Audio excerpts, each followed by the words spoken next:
Now let's get more depth on the latest on the story. We take you live to our reporter Karinda. Jagmohan. Karinda, very good evening to you. We heard Premier Sihle Zikalala speaking today, of course reflecting on a chaotic time last year this time. He says that KZN is dusting itself from the ruins of the unrest.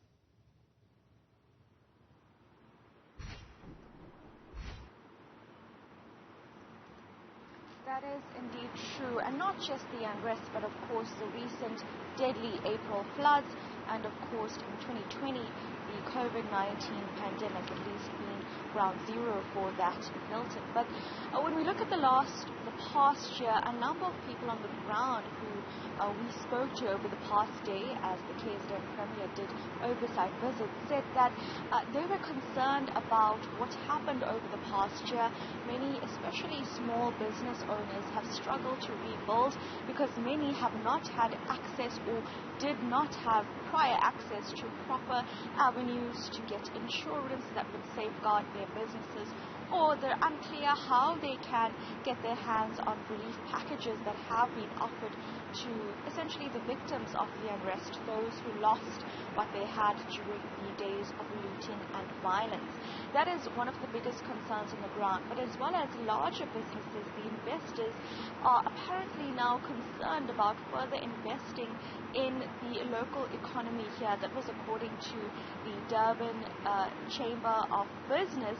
The CEO was speaking today as well, and she explained that even at a recent event, major businesses conveyed their concern about security risks in this country following what they saw in July last year. We also heard that over the past year, the KZN government had to have talks with embassies of other countries to explain essentially what had happened here and to assure them that they can continue with their investments or their placements in this province, especially because Durban has had to pride itself in its tourism industry that has also struggled over the past 3 years because of these triple tragedies essentially, and that is also buckling under the weight of what has happened. But going forward as well, many discussions about social cohesion efforts. We heard from the Human Rights Commission representatives just now about how the unrest could have essentially been stirred by both politics and poverty, and indeed on the ground as well, society's relationships with each other, a lack of social cohesion has also played a part. We saw an example of that in Phoenix, where the massacre had occurred, at least 34 African residents being killed, allegedly at the hands of vigilante groups who are Indian. Now, those issues have been surfaced over the past year, especially shortly after the unrest had occurred, and since then there has been a number of social cohesion efforts in that specific community. But of course, one of the major concerns is about essentially the inequality among the residents of KwaZulu-Natal. Many people still living below the poverty line and feeling that they cannot essentially afford the day-to-day life costs of living, especially as we see that already increasing. So that is what people have been saying on the ground as they have reflected over the past year. But one of the major questions as well from those on the ground that we have been interviewing is about holding the perpetrators of this account. The KZN Premier told us in a media briefing that he has left that up to police, calling for the instigators of that violence last year to be arrested and convicted before a court of law. But of course, we heard in that security, crime prevention and justice cluster that is still yet to get underway. We know that a number of instigators are before the courts. Their cases are being finalized, but of course there are questions about who could have been the mastermind behind those 8 days of violence that happened last year.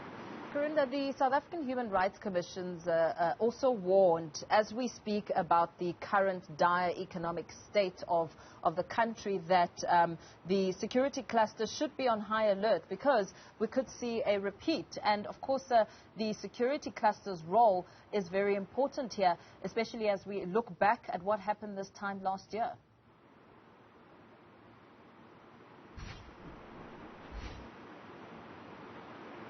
It is is extremely important, especially because one of the major concerns that was spoken about during the time is the apparent lack of police visibility on the ground, not just the SAPS, but also concerns about, for example, in Durban, where the Metro Police were.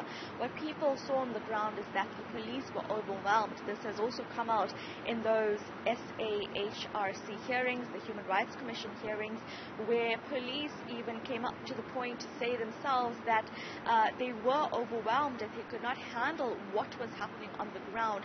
But indeed, we have also learned that there was a risk analysis prior to the July unrest that occurred, and that report was actually handed to officials at that time, but the proper action not essentially taken in order to protect infrastructure on the ground.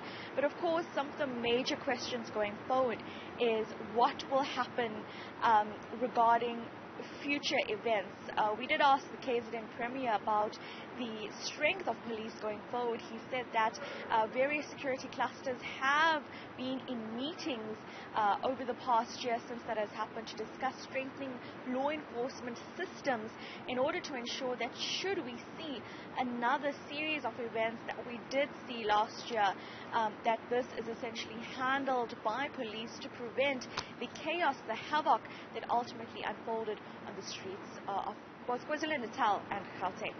Very well. Let's leave it there for now. Karinda, Jagmohan giving us a rundown, of course, of what came out of KZN Premier Sihle Zikalala's address, also reflecting on a year since the July unrest.